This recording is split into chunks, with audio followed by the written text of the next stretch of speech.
Fight Mike here. Today I'm going to be matchmaking after UFC Paris took place over the weekend. I'm going to be putting together fights that make sense scheduling wise for the UFC and career progression wise for the athletes themselves.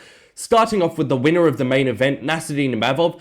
I've matched him up with Khamzat Chimaev. I think that this should be a no-brainer just because Imavov's last 5 wins are Borralho, Adesanya, Brendan Allen, Jared Cannonier and Roman Dolidze. I think even if the winner of RDR versus Anthony Hernandez, even if they have a very good performance, I think they don't have the same last couple of wins as Imavov. Reina de Ridder's last 5 wins are Whitaker, Bo Nickel, Kevin Holland and GM3. And only one of them is a ranked fighter in Robert Whitaker. And the same thing with Anthony Hernandez. His last 5 wins are Roman Dolidze, Brendan Allen, Michel Pereira, Roman Kopylov, and Edmund Shabazian. And 3 of those guys are unranked at this time. So I think in terms of who earned it most due to resume, it has to be Imavov. The body of work that he's put in the middleweight division over the last couple of years it can't go unnoticed. Just because even if you don't think he's got the stylistic chance to beat Khamzat, you can't just keep giving it to other people. You can't give the title shot to Anthony Hernandez if he's got a better chance. Just because we're allowing one of those Tony Ferguson situations where someone's a clear number 1 contender, but we're running around looking for others in the division, even if someone's earned it 100%. I will say, though, I wish that we had faith in Khamzat being active, just because I would say book this fight for January next year or December this year, and then get Khamzat back in there in the winner of RDR versus Hernandez in International Fight Week at the end of the year. Well, in the middle of next year, sorry. But the thing is, I doubt we see Khamzat until International Fight Week next year. So I actually think the likelihood is, if the finish happens in RDR versus Hernandez, they'll probably give them the shot. And then Imavov is going to get skipped over. He might have to fight again, or he's going to be on ice for a year. But I do still hope they give him his title shot. Otherwise, if Khamzat's not active, this middleweight division is going to be backed up so much. And people in the middleweight division are starting to get on higher winning streaks than the champion. So I hope to God that they can get this done soon, but I really think it will be International Fight Week main event. Moving on to the loser of the main event, Caio Borralho. I've matched him up with Michael Page. I made the MVP versus Whitaker fight a couple of weeks ago after UFC 319, but I think this is probably a more fun fight, and for the career progression of both guys, I think we need to be putting them up against people who are still on the up in their career. Even if Borralho is coming off a loss, he's still been on the up. I think he was on a 4-fight, 5-fight winning streak in the UFC before this fight.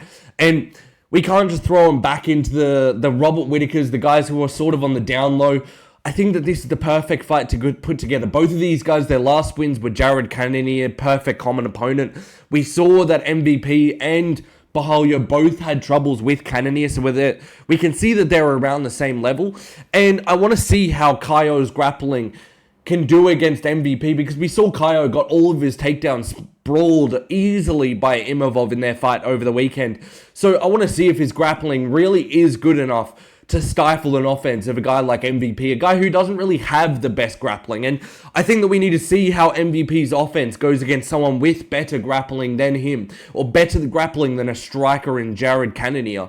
So I think in terms of seeing and proving what their best assets are and how they will be able to beat the champion, I think that they should put this fight together. I see people matching up with Caio with Strickland and Adesanya as well. Stop doing that. Don't match people up who are coming up on a loss with guys who are on a win. And don't make guys coming off a loss fight up in the rankings. We saw Costa fought, I think he was ranked about 7 after coming off 2 losses. Coming off a loss. He fought, I think it was Robert Whitaker, and then he fought Strickland, who was ahead of Whitaker at the time. And it's he loses both of those fights, obviously. And it doesn't really do anything for the top contender who they beat. It doesn't really do anything for Sean Strickland or Adesanya to beat Caio, because they really are they're a couple of spots ahead of him in the rankings. Caio's coming off a loss. I just don't think it's the fight that they should put together. Moving on to the winner of the co-main event, I've matched up Benoit Saint Denis with Mateusz Gamrot. This probably is going to be the fight that happens. already had Gamrot call out BSD for a fight in December. I don't think it happens in December. I think it will be like a January or February on like the main card of a fight night. But I'm really interested to see how BSD does against a grappler who is less of a finisher than Money Moicano, but with a little bit better wrestling. And I would like to see if he can use those nasty sweeps on Gamrot, just because Gamrot has got fantastic wrestling, but, his control is seen to be not the best in the division. And the thing is that I would like to see just how Benoit can do against someone who is a grappler, because we've seen him get out grappled time and time again against guys like Money Moicano. So I really do need to see this fight. And for Mateusz Gamrot, I think no one in the top 10 really wants to fight Gamrot. He's not the most fun fight for a lot of people. But looking down to Benoit, who just got a good win over Mauricio Ruffy, if he's able to get a finish over Benoit, people will start looking at him in a bit of a different light. Moving on to the loser of the co-main event, though, got Mauricio Ruffy. I matched him up with Manuel Torres. I was going to give Ruffy a grappler, but in the unranked section of the lightweight division, there's not really many of them, and especially ones that are at a very high level. But for Ruffy, I think you've got to give him 2 more wins, and then you can give him a shot back in the rankings. I think Manuel Torres is a really good first one, and maybe like a Maitebek oral buy for the next. I think Manuel Torres is good, though, because he's really explosive, dangerous on the feet, he pressures very well, and then at times he's very open, probably more open than Benoit at times on the feet. But he's still a very good grappler, and he's going to be able to see the game plan of coming up against Mauricio Ruffy and going for the submission. If you don't know, last year, Manuel Torres was able to submit Chris Duncan, who just almost finished Mateusz Raumbetsky the other week. So he's a very, very good grappler, and he's young, he's getting better. He's coming off a good KO win in the first round against Drew Dober. I think that this is a pretty good fight to put together for both of these guys. And I think Mauricio Ruffy, you can't just give him a guy who's just going to absolutely smoke him, and you can't give him a guy who's going to be a very difficult stylistic matchup like a Ignacio Bahamondes, because if he loses his next fight, I think it kills his confidence. He doesn't seem to be the most mentally strong fighter out of all the fighting nerds, so I think that we got to rebuild him up a little bit slower, but not give him some unranked bomb. So I think that Manuel Torres is probably a good opponent for that. Moving on to the next fight. For Modestas Bukauskas, I've matched him up with Umar Sy, who is also on the card. I've seen Umar Sy being matched up with Zhang Ming Yang, saying things like, oh man, Umar Sy he just has to get a ranked opponent now. You can't deny it. But it's like, he beat Brenson Ribeiro, and then just before that, he lost to Alonzo Menifield, the worst ranked light heavyweight.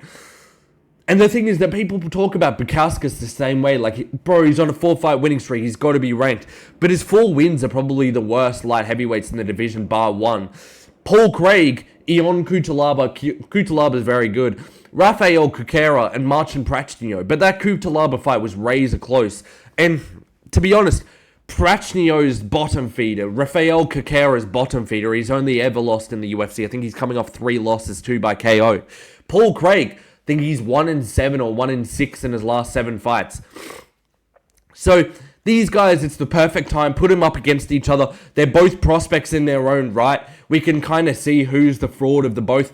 Modestas is from, I can't remember where he's from, but he trains out of England. So it's sort of like that England versus France matchup. But he's from Lithuania, but he lives in England. So it's a good matchup to put in. And I think that they're probably going to go to England early next year, so maybe this should be on the prelims of that card. I reckon it would be a pretty good fight, though. Moving on to the next one for Mason Jones. I've matched him up with Drakkar Klose.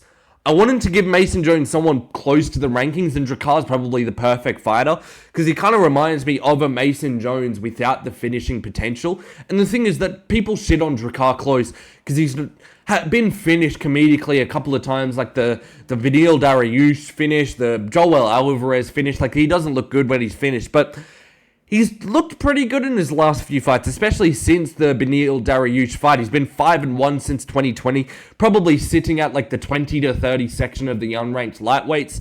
And I think for Mason Jones, he really should be looking for these jumps up in competition. And for Drakkar Klose, you got to be looking for these guys who you do stand a shot against. And some of these like fast twitch muscle fiber guys like a Mauricio Ruffy or Emmanuel Torres would smoke him out cold. So Maybe looking at a Mason Jones, although he is a younger fighter, he doesn't really fight like a younger fighter. So maybe that's a good matchup for Drakkar Klose.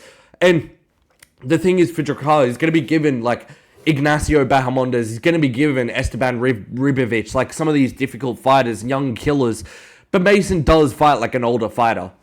Moving on to the next fight, we've got for Ante Delija, who got a great win over Marcin Tybura. I've matched him up with Curtis Blades. I think for Delija, he should be looking to get to the top of the division ASAP. He's 35 now. He's broken into the UFC's top 10. He's probably going to sit around number 7. Curtis is the perfect ranked opponent. He can't fight for the rest of the year due to a knee injury.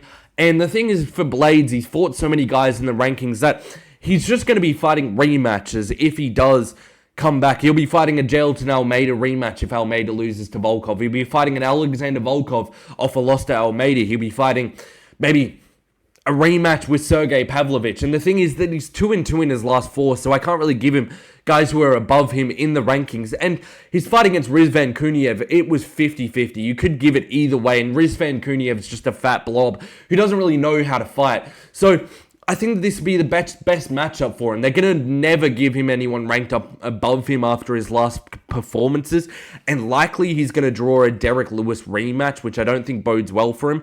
Whilst he probably wins that one, it doesn't really bring him closer to a title fight. Whereas a Delija win, it's a really good win. It's against a guy who's dangerous. He's got really fast hands. He's got a lot of hype behind him. And I think that it's a good fight for Curtis Blades to come back to, just because he needs to regain that hype. Moving on to the next fight that we've got, Caio Fernandez. I've matched him up with Mike Davis. I could see the UFC rebooking Caio Fernandez versus Fares Yam, but I think Fares deserves a ranked up opponent. He's on a 5-fight winning streak or a 6-fight winning streak, or someone at least closer to the rankings. Caio Fernandez has beat 2 guys or 3 guys in the UFC. One of them just a featherweight on short notice, so he's not that close to the rankings. And if I think about the unranked section of the lightweight division, Caio Fernandez is probably 30 spots below Fares Yam. Whereas I think Mike Davis, like Fares Yam's probably sitting at like number 16 of the unranked part of the lightweight division. Whereas Mike Davis is probably around the number 30, number 28 or something like that. So it's less big of a jump for Caio Fernandez. And it would be a good stylistic matchup. We can see how the grappling of Mike Davis comes up against a striker of Caio Fernandez. We can see how those beautiful leg kicks go up against Mike Davis, and it would just be a fun fight between the two of them. Moving on to Harry Hardwick, I'm going to just jump through the next couple of fights. I put Harry Hardwick against Yiza, who finished Weston Wilson very quickly. Sam Patterson, I'm going to be putting him up against Chidi Njokuani. Not Chidi Njokuani, I did that first. I'm going to be putting him up against Nicholas Dalby. I was going to do Chidi Njokuani, but he's probably a little bit too far down in the unranked part of the welterweight division. Whereas Nicholas Dalby's like that tough out of the welterweights. He's very difficult. He's good everywhere, but not fantastic anywhere. I think that this would be a really hard fight for Sam Patterson. He would have to be technically perfect to win this one. For Renat Kretinov, he needs a ranked opponent next, and I think Gilbert Burns is a good fight for him. I would say a Daniel Rodriguez as well, but I could see someone else getting that card, maybe another unranked guy. But I think for Gilbert Burns more so, I think he should be calling for this fight, because Renat Kretinov's not got the best striking, and Gilbert Burns has got fantastic work off his back. I would say he's better on the ground than Renat Kretinov, but the thing is about Renat, even if he's robbing all of his opponents, you can't have guys on like 6-fight winning streaks, like the Ludovic Klein situation, where they get so many bloody wins and then you just never give him a ranked opponent. For his opposition, Andreas Gustaffsson, I put him up against Gunnar Nelson, just because Gunnar's not going to break Andreas Gustaffsson, and Andreas should be given a guy who's like a little bit lower down in the welterweight division, but I don't know if should be given like a guy who's around the 50 rank range of the unranked division. So I think this would be a really fun fight. I would like to see the grappling. I'd like to see how Gunnar Nelson deals with the pace, and I think it would be a really fun fight. That's it for the video. If you enjoyed the video, leave a like and a comment. As always, catch you next time. Peace.